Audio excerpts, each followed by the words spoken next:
പ്രിയമുള്ളവരെ നമസ്കാരം. കണ്ണൂർ കൊട്ടിയൂർ മഹാദേവ ക്ഷേത്രത്തിലെ വൈശാഖ ഉത്സവം നടക്കുകയാണ്. ഇടയ്ക്ക് കൊട്ടിയൂരൊന്ന് സന്ദർശിച്ച് കളയാമെന്ന് കരുതി തിരുവനന്തപുരം റെയിൽവേ സ്റ്റേഷനിൽ എത്തിച്ചേർന്നു.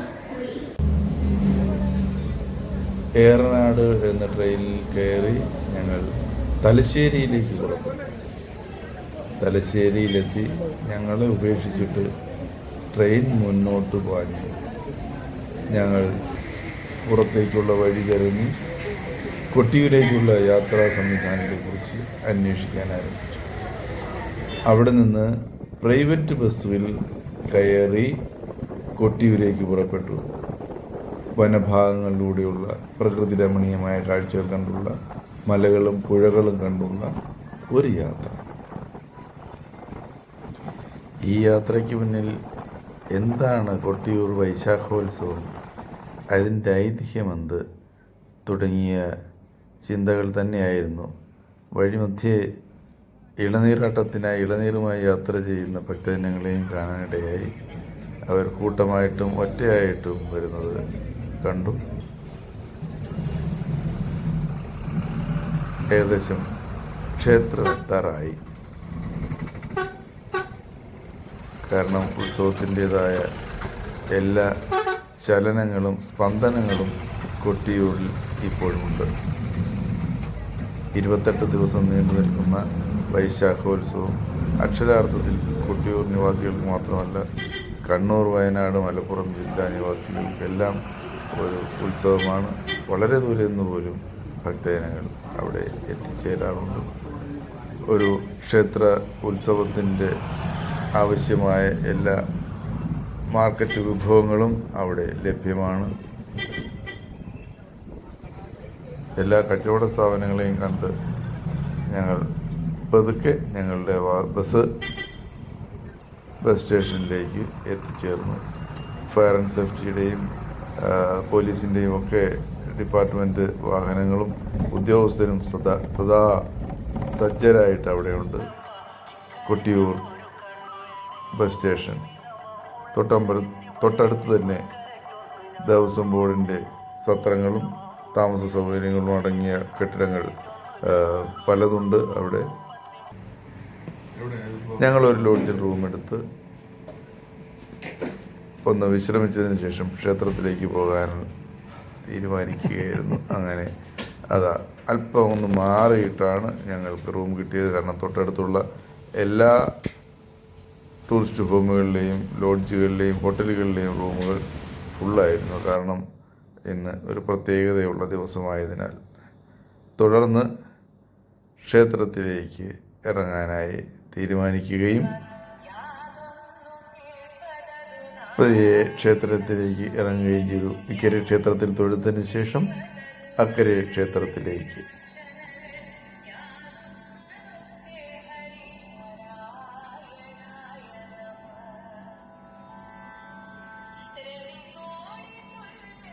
ഇക്കരെ ക്ഷേത്രത്തിലെ ബലിബിംബങ്ങൾ അക്കരെ ക്ഷേത്രത്തിലേക്ക് എഴുന്നള്ളിയിരിക്കുന്ന ഈ അവസരത്തിൽ ഇക്കരെ ക്ഷേത്രത്തിൽ പൂജകളൊന്നും ഈ 28 ദിവസം ഉണ്ടായിരിക്കുന്നതല്ല.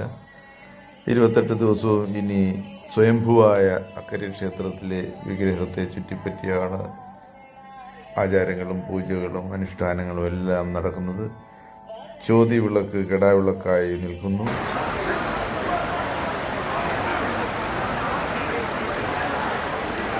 നമസ്കാരം. കേരള കോളിംഗ് തിരുവനന്തപുരമല്ല, കൊല്ലമല്ല, ആലപ്പുഴയല്ല, അതെല്ലാം വിട്ട് നേരെ ഈ കണ്ണൂർ എത്തിയിട്ടുണ്ട്. കണ്ണൂർ കൊട്ടിയൂർ ക്ഷേത്രത്തിൻ്റെ പരിസരത്തെത്തി. എന്താണ് ചാടിക്കയറി വന്നത് എന്ന് വിചാരിച്ചു നിങ്ങൾ പെട്ടെന്ന് പരിപാടി നിർത്താനുള്ള പരിപാടിയാണോ കണ്ണൂരിലേക്ക് വന്നത് എന്ന് ചിന്തിക്കേണ്ട. കണ്ണൂർ കൊട്ടിയൂർ മഹാദേവ ക്ഷേത്രത്തിലെ വൈശാഖോത്സവം നടക്കുകയാണ്. വർഷത്തിൽ 28 ദിവസം നീണ്ടു നിൽക്കുന്ന ഒരു ആഘോഷ ചടങ്ങുകളാണ്. അപ്പോൾ അതൊന്ന് കാണാതെ എങ്ങനെ പോകുന്നത്? അതിന് വേണ്ടിയിട്ട് ഞങ്ങൾ ഇന്നലെ എത്തിയപ്പോൾ ഇത് ഇളനീരാട്ടം നടക്കുന്നൊരു ദിവസമാണ് ഞങ്ങൾ വന്നത്. അപ്പോൾ ഇളനീരാട്ടം എന്താണ്, ഇളനീർ വയ്പ്പ് എന്താണ്, അതിനെക്കുറിച്ചൊക്കെ ഒന്നറിയണം. അതിനു മുമ്പ് കൊട്ടിയൂർ ക്ഷേത്രത്തിൻ്റെ വിശേഷങ്ങൾ, അതിൻ്റെ ഐതിഹ്യം, അതിനുമായിട്ട് ബന്ധപ്പെട്ട ആചാരങ്ങൾ അതറിയണം. പിന്നെ വരുന്ന വഴിക്കെല്ലാം നമ്മൾ കണ്ടു കുറേ താടി പോലെ കുറേ സാധനം ഇങ്ങനെ കിടക്കും. അതെന്താണെന്ന് അറിയണം. ഇങ്ങനെ കുറേ കാര്യങ്ങളൊക്കെ അറിയാനുണ്ട്. അതൊന്ന് അന്വേഷിച്ചറിയാൻ വേണ്ടിയിട്ടാണ് ഞാൻ വന്നത്. ഭക്തജനങ്ങളുടെ തിരക്കാണ്, ആളുകൾ അങ്ങോട്ട് പോയിക്കൊണ്ടിരിക്കുകയാണ്. അവിടെ ആറിൽ കുളിച്ചിട്ട് എല്ലാവരും ഇങ്ങോട്ട് വരും. ഒരു ശബരിമല തീർത്ഥാടനം പോലെയൊക്കെ വലിയൊരു തീർത്ഥാടനം തന്നെയാണ്. നമുക്ക് അപ്പോൾ കൂടുതൽ വിവരങ്ങൾ നമുക്കൊന്ന് കണ്ടു തന്നെ അറിയാം. ഉത്സവ കാഴ്ചകൾ കണ്ടുകൊണ്ട് തന്നെ ഞങ്ങൾ ക്ഷേത്രത്തിലേക്ക് നടന്നു. എല്ലാ ഉത്സവപ്പറമ്പുകളുടെയും പതിവ് കാഴ്ചകൾ തന്നെ നമുക്ക് ഇവിടെയും കാണാം. സ്ത്രീകളുടെയും കുട്ടികളുടെയും ആവേശത്തോടെയുള്ള ചില കൊച്ചു കൊച്ചു പർച്ചേസുകൾ.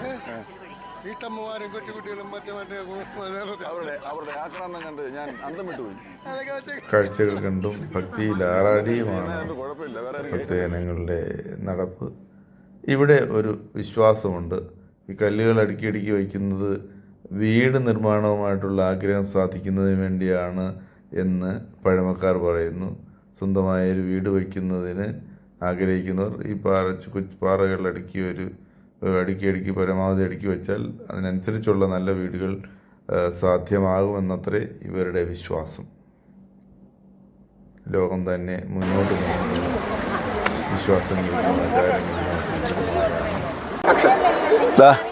ബാക്കിലൂടെ അമ്പലത്തിൽ ദർശനം നടത്താൻ വേണ്ടി നീണ്ട ക്യൂ നിൽക്കുന്നതാണ്. ഇവിടെ നിന്ന് ഇനി കുറേ മീറ്ററുകൾ അപ്പുറത്താണ്, ഒരു 100-200 മീറ്റർ അപ്പുറത്താണ് ക്ഷേത്രം. അവിടത്തേക്കുള്ള ക്യൂ ആണ് നിൽക്കുന്നത്. ഇവിടെ വെള്ളത്തിലൊന്ന് മുങ്ങിക്കുളിച്ച് ക്ഷേത്ര ദർശനം നടത്തണമെന്നുള്ളതാണ് ഇവിടുത്തെ ഒരു ഐതിഹ്യം. എല്ലാവരും മുങ്ങിക്കുളിക്കുന്നുണ്ട്. ഞാൻ തൽക്കാലം കാല് മാത്രമേ ഒന്ന് നനച്ചിട്ടുള്ള നമ്മൾ ക്ഷേത്രത്തിലേക്ക് പോകുന്നു. അവിടുത്തെ കാഴ്ചകൾ നമ്മൾ കാണുന്നു.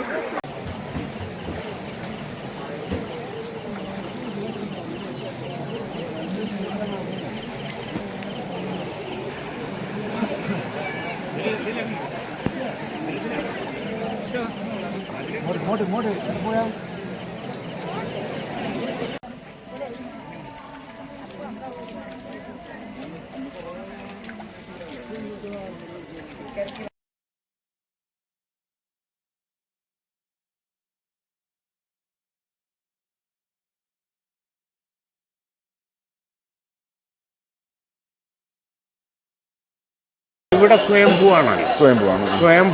ബാക്കി അമ്മാറക്കലുള്ള ദേവീരിയുടെ വിഗ്രഹവും ഈ ശിവന്റെ ഇതിലുള്ളതും അക്കരക്കൊട്ടികളിൽ പൂജിക്കുന്നതും ഇവിടെ എഴുന്നള്ളിപ്പായിട്ട് കൊണ്ടുവരും. എല്ലാ വർഷവും ഈ വൈശാഖോത്സവത്തിന് മാത്രമേ ഇവിടെ പൂജയുള്ളൂ. വൈശാഖോത്സവത്തിന് മാത്രമേ പൂജയുള്ളൂ. അതുതന്നെ വിവിധ ഭാഗങ്ങളിൽ നിന്ന്, ഈ കണ്ണൂർ ജില്ലേൻ്റെ പല ഭാഗങ്ങളിൽ നിന്ന് ഓരോരോ ചടങ്ങിൻ്റെ സാധനങ്ങൾ ഇവിടെ എഴുന്നള്ളിപ്പായിട്ട് എത്തുവാണ്. ഈ ഉത്സവം തുടങ്ങുന്ന അന്ന് ഇവിടുത്തെ സ്വർണ്ണ ഭണ്ണാരങ്ങൾ, വെള്ളി ഭണ്ണാരങ്ങൾ അടങ്ങുന്ന മുഴുവൻ തിരുവാഭരണങ്ങളും സൂക്ഷിപ്പ് മണത്തണ എന്ന് പറയുന്ന സ്ഥലത്താണ്. ഇവിടെ നിന്നൊരു 15 കിലോമീറ്റർ പടിഞ്ഞാറായി മണത്തണ. ആ സൂക്ഷിപ്പിൽ നിന്ന് അതിൻ്റെ പ്രത്യേക ഒരു അവകാശികളുണ്ട്. അവർ ഭണ്ണാര എഴുന്നള്ളിക്കുന്ന കുടിപതികൾ എന്ന് പറയും. അവരൊരു 6-7 കുടുംബക്കാരുണ്ട്. ആ കുടുംബങ്ങളിലുള്ളവർ ആ സ്വർണ്ണ ഭണ്ണാരങ്ങളും കാര്യങ്ങളും എഴുന്നള്ളിപ്പായിട്ട് കൊണ്ടുവരുന്നു.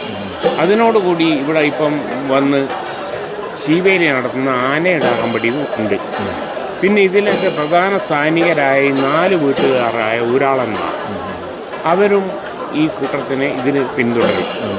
സമുദായം എന്ന് പറയുന്നത് പ്രധാനപ്പെട്ട ഒരു ഇതുണ്ട്. ഇവിടുത്തെ അടിയന്തര യോഗത്തിൻ്റെ ഒക്കെ സ്ഥാനികനായ അദ്ദേഹവും ഈ കൂട്ടത്തിലുണ്ടാവും. വാദ്യമേളങ്ങളും അടങ്ങിയുള്ള ഒരകമ്പടിയായിട്ടാണ് അത് എഴുന്നള്ളിപ്പ്. ഏകദേശം ഒരു 3-3.5-4 മണിക്കൂർ എടുക്കും മണപ്പനയെന്ന് ഇവിടെ എത്താൻ.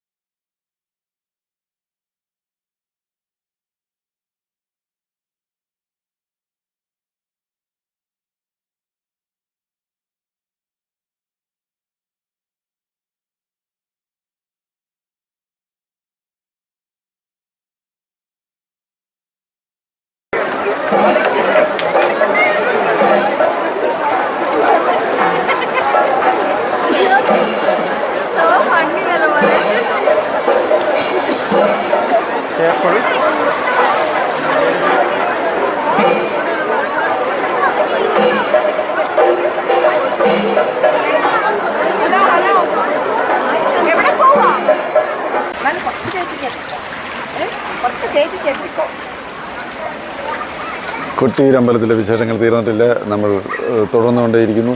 നാളെ കാണണേ.